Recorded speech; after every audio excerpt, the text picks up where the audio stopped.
Mas, jadi kita akan coba untuk membahas mengenai crashnya Pecco, Bagnaia, dan Maverick Viñales. Kita beberkan kesampaian lah ya, sebelum kita membahas mengenai detailnya. BB akan coba berikan semacam simulasi untuk crashnya. Ini adalah detik-detik di mana Pecco, Bagnaia, dan Maverick Viñales. Inilah video detailnya, Cak. Oke, Kang Mas. Jadi kita lihat detik-detik bagaimana kejadian yang cukup mengerikan. Dari sini, Kang Mas ya. Kemudian kita lihat slow motionnya kayak apa. Nah, dari sini, Cak ya. Pecco, Bagnaia. Nah, di sini, Cak. Ini yang menjadi fokus kita karena posisi dari Maverick Viñales itu di depan dan Maverick tidak mampu melihat belakang pastinya. Dia kan pasti fokus ke depan. Sementara Pecco dia berusaha mengambil dari luar, tapi terlalu mepet, Cak. Jadi tidak memberikan ruang di sini. Nah, di sini ya. Jadi terlalu mepet, tidak memberikan ruang. Padahal pada saat itu Maverick sedang berusaha untuk rebah ke kiri. Artinya dia pastinya akan bergeser ke kanan kan. Racing line-nya demikian. Dan ya, ini dia. Menghantam dan yes, selesai. Seperti ini kondisinya. Kita lihat view yang lain, Kang Mas ya. Nah, kita perhatikan di sini, Kang Mas ya. Coba kita majukan dan inilah yang membuat bencana pertama terjadi. Nah, dari sini terbentur. Karena gini, Cak. Kita lihat bahwa Pecco ini tidak memberikan ruang pada Maverick Viñales sehingga dia pada saat recovery posisi racing lainnya sudah ada Pecco di sana ditutup. Dan posisinya pada saat itu Maverick ada di depannya Pecco dan inilah yang menjadi bencana karena dia nggak bisa lihat pastinya. Sementara Pecco yang bisa lihat tidak memberikan ruang. Nah, di sini terjadi goncangan dan membentur. Saya perhatikan di sini, perhatikan aja di sini. Ini ngeri banget karena kepala Pecco untung aja nggak ada yang retak atau apapun. Jadi kehantam lengan dari Maverick Viñales dan kalau kita lihat di sini yes. Nah, finish di sini, Cak. Nah, kebanting dan finish. Sekarang kita coba lihat angle yang lain ya supaya kita tercerahkan. Nah, ini dia. Kita lihat dari kamera Pecco Bagnaia dan sama bisa lihat posisi pada saat Maverick Viñales overtake di sini. Dia masuk dengan bersih banget, bersih sekali. Dia masuk tapi memang karena overspeed sedikit maka dia sedikit melebar tapi posisi sudah depan daripada Pecco. Nah, di sini Pecco berusaha mencari celah ya dengan cara masuk dari luar. Tapi racing line-nya tidak memberikan ruang pada posisi Maverick di sini, Cak. Maverick. Nah, dan Maverick recovery dia nggak tahu posisi Pecco dan boom. Yes, selesai di sini. Nah, ya kan? Kehantam ya karena memang kondisi motor goyang nggak karu-karuan dan jatuh atau crash. Nah, jadi kalau kita lihat dari kronologisnya memang bisa kita simpulkan sebenarnya tidak ada yang salah di sini. Itulah racing gitu ya. Tapi kalau sama nanya, sebenarnya dari kacamata analisa, seharusnya Pecco bisa memberikan ruang aja supaya dua-duanya nggak ada yang crash. Lebih ke kanan dan ini juga dilakukan antara Martin dan juga Marc Marquez yang bertarung. Martin khususnya yang mengakui bahwa mereka fight dengan bersih dan saling respect supaya tidak terjadi crash seperti ini. Benturan yang konyol dua-duanya yang jadi, nah tidak mendapatkan poin. Kita lihat dari atas ya, Maverick sudah di depan, ini posisinya sudah nyalip Pecco dan disinilah yang terjadi. Nah, ini dia, Cak. Nah, ya kan. Jadi sebenarnya Pecco kalau memang di luar harus memberikan ruang karena dia berada di posisi di belakang dari Viñales. Itu yang bisa kita pastikan dan akhirnya kecelakaan itu terjadi. Dan keduanya akhirnya dibawa ke Tim Stewart. Kelihatan sekali muka dari Maverick yang dongkol banget. Masih dongkol kelihatan banget. Nah, lihat kan mukanya dongkol banget dia.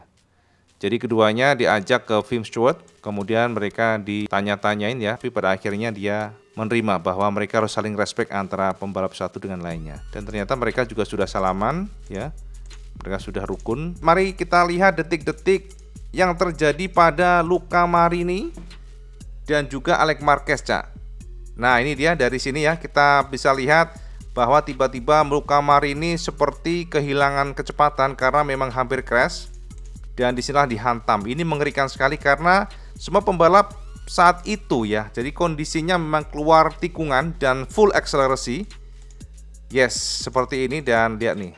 Pada kecepatan tinggi posisi dari Alex Marquez di sini. Sementara Luca Marini masih selamat ya karena posisinya di pinggir. Tapi yang menjadi kekhawatiran kita luar biasa kemarin adalah posisi dari Alex Marquez yang di sini. Dan untunglah pembalap masih selamat, sangat sigap menghindar dari tabrakan. Ini detik-detik, yes. Jadi seperti ini posisinya, Cak. Luca Marini sudah akan crash, tapi dia menahan dengan sikunya. Lihat nih gesekan antara plat dengan aspal. Lihat nih, kayak gini. Dan posisi kaki sudah seperti ini, Cak. Jadi dia menahan dengan tangannya dan ternyata dia hampir saving sebenarnya, hampir selamat. Yes. Dan di sini dia sudah recovery, dia sudah tegak, tapi di sini posisi Alex Marquez yang cukup mepet pada akhirnya bam, ya kan? Boom, lihat nih. Ngeri banget, Cak. Terhantam sampai sayap dari Ducati Desmo copot. Seperti ini, lihat nih. Nah, jadi posisinya yang memang cukup mengerikan, Cak ya. Cukup mengerikan, IWB cukup trauma dengan tabrakan pembalap crash di tengah aspal dan tertabrak pembalap lain, itu sangat mengerikan karena biasanya tidak bisa diselamatkan. Biasanya lewat, Cak. Nah, ini dia hancur dan kita lihat Zarco bisa menghindar sebelah kiri, kecepatan tinggi. Yes, ini posisi dari Luca Marini di pinggir dan ini selamat, Cak. Posisi ini aman, tapi yang menjadi PR terbesar kemarin itu adalah posisi Alex Marquez yang berada di tengah. Persis banget. Nah, ada gas-gas, ternyata sigap sekali bisa menghindar. Pada akhirnya keduanya aman. Racing accident, Alex Marquez tidak dikenai hukuman pada saat crash ini, tapi mendapatkan penalti dengan kondisi yang lain. Jadi bukan gara-gara nubruk Luca Marini, Cak. Nah, di luar yang tadi, Cak ya. Jadi di luar insiden yang terjadi pada Luca Marini dan juga Pecco Maverick Viñales, sebenarnya ada juga action-action yang luar biasa pada saat para pembalap fight, khususnya Bezzecchi yang juga melakukan kesalahan. Kita lihat di sini, Cak ya, Bezzecchi berusaha overtake Marquez tapi pada kondisi yang memang terlalu over limit sehingga pada akhirnya seperti ini. Saya perhatikan di sini. Dia masuk ke dalam tapi sebenarnya Bezzecchi terlalu memaksakan diri dan Bezzecchi mengaku itu ya. Jadi tidak membantah. Bezzecchi mengatakan bahwa dia memang melakukan kesalahan dan pada akhirnya dua-duanya keluar track. Tapi yang paling parah Marc Marquez. Nah, ya kan Marc Marquez dipaksa keluar di senggol di sini ya karena nah dia kan kayak gini kan tuh. Jadi dia mencoba overtake dan terlalu memaksakan diri. Marc Marquez dilempar keluar dan ini membuat Marc harus pelan-pelan mengejar mereka kembali ya, berempat ini. Yes, itu reaksi dari Bapak Marc Marquez ya. Tapi untungnya Marc mengatakan bahwa this is racing, dia tidak menyalahkan Bezzecchi. Hal yang normal menurut Marc Marquez. Bezzecchi pun mengakui bahwa dia melakukan kesalahan sehingga diberikan penalti hukuman oleh Tim Stewart, turun satu posisi dia menerima ya. Jadi seperti ini dan memang luar biasa Bezzecchi ini. Bezzecchi luar biasa, pada akhirnya walaupun turun satu posisi dia tetap juara, memang kecepatannya luar biasa. Nah, jadi ekspresi dari bapaknya Marc Marquez, Cak. Nah, jadi ngono Kang Mas ya. Jadi posisi Marc langsung turun jauh banget. Dan inilah yang memberikan kita semacam salut lah ya. Kita berikan acungan jempol buat Marc Marquez. Kita bukannya memuji-muji enggak, Cak, tapi memang faktanya Honda ini adalah motor yang inferior dibandingkan dengan Ducati dan pula KTM. Tapi ternyata Marquez masih bisa mengejar mereka. Nah, wis jelas ya. Jadi sekali lagi kalau kita membongkar secara detail frame by frame, memang ya, Cak ya, memang ya, sekali lagi memang kalau melihat dari sisi apapun itu adalah racing accident ya. Jadi ditegaskan oleh Tim Stewart sekalipun itu adalah racing accident. Tidak ada yang diberikan penalti, tidak ada yang diberikan hukuman karena semuanya adalah racing accident dan itu adalah sesuatu hal yang normal. Akan tetapi kalau sampai nanya, sebenarnya salah siapa sih, Cak IWB supaya kedepannya nggak terulang lagi seperti itu? Nah, gini Kang Mas, apapun itu, Cak, kalau kita lihat detailnya tadi, sampean bisa simpulkan, IWB sudah jabarkan ke sampean semuanya bahwa memang yang harusnya bisa memahami kondisinya adalah Pecco Bagnaia.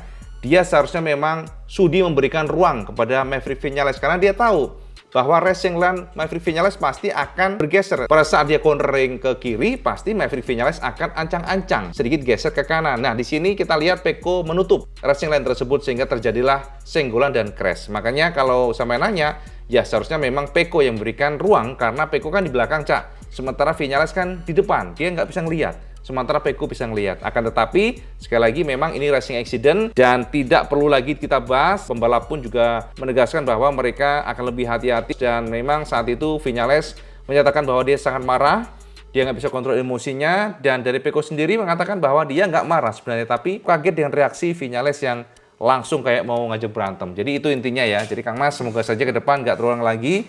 Ya oke lah, menurut IWB sih ya begini. MotoGP itu ya harus begini. Jadi ada semacam pertarungan yang sengit lah, jangan sampai ada rasa takut untuk menyalip. Peko akhirnya memberikan konfirmasi bahwa dia setuju dengan perkataan Marc Marquez kemarin, makanya harapannya Prince Stewart bisa membedakan antara ini racing, oh ini senggolan biasa, yaitu oke lah. Sekarang Kang Mas, bagaimana dengan Fabio Quartararo, Cak? Nah, ini dia Kang Mas. Ini adalah sebuah kejutan, sekali lagi kejutan, karena kenapa? Ternyata Fabio Quartararo sekarang meminta supaya motornya Yamaha M1 menggunakan settingan 2021. Jadi ada rasa frustasi, desperate.